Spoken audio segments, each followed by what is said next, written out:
స్వామి, నువ్వు ఎప్పుడైనా చనిపోయిన కోతి శవం చూసావా? లేదు స్వామి, నేను చనిపోయిన కోతిని ఎప్పుడు చూడలేను.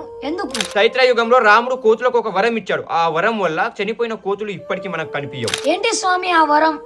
ఆ వరం అసలు ఎలా పనిచేస్తుంది? కోతులకు చావు దగ్గర పడుతుందని ముందే తెలిసిపోతుంది. చనిపోయే 7 రోజుల ముందు కోతులు ఒక ఏకాంతమైన ప్లేస్ లో వెళ్లి కూర్చుంటాయి. ఆ 7 రోజులు నిద్రపోకుండా, నీళ్లు తాగకుండా, తిండి తినకుండా ఉంటాయి. అలా కొంచెం కొంచెం శరీరం అయితే పని చేయడం మానేస్తుంది. ఆ కోతి యొక్క ఆత్మ శరీరం నుండి వేరైపోతుంది. తర్వాత ఆ బాడీ డీకంపోజ్ అయి భూమిలో అయితే కలిసిపోతుంది. కొన్ని కోతులు కరెంట్ షాక్ తో చనిపోతాయి కదా స్వామి, కానీ అవి మాయమెందుకు అవ్వవు స్వామి? కరెంట్ షాక్ ప్రమాదాల వల్ల కొన్ని కోతులు చనిపోతే వేరే కోతులు ఆ కోతిని తీసుకుపోయి వేరే ప్లేస్ లో, దూరంగా ఉన్న ప్లేస్ లో, ఎవరు చూడని ప్లేస్ లో అయితే వదిలేస్తాయి. చనిపోయే కోతులు చనిపోయే ముందు శ్రీరాముని తలుచుకొని అయితే చనిపోతాయి. శ్రీరాముని తలుచుకొని కోతులు ఎందుకు చనిపోతాయి? అసలు ఆ కారణం ఏంటి? దానికి కారణం అవి మళ్ళీ జన్మలో జన్మించకూడదని, శ్రీరామునితో శాశ్వతంగా కలిసిపోవాలని. ఈ వీడియో ప్రతి ఒక్కరికి షేర్ చేయండి. శ్రీ ఆంజనేయ స్వామి ఆశీర్వాదం కోసం కామెంట్ లో తప్పకుండా జై శ్రీరామ్ లేదా జై హనుమాన్ రాయండి. జై శ్రీరామ్, జై జై హనుమాన్.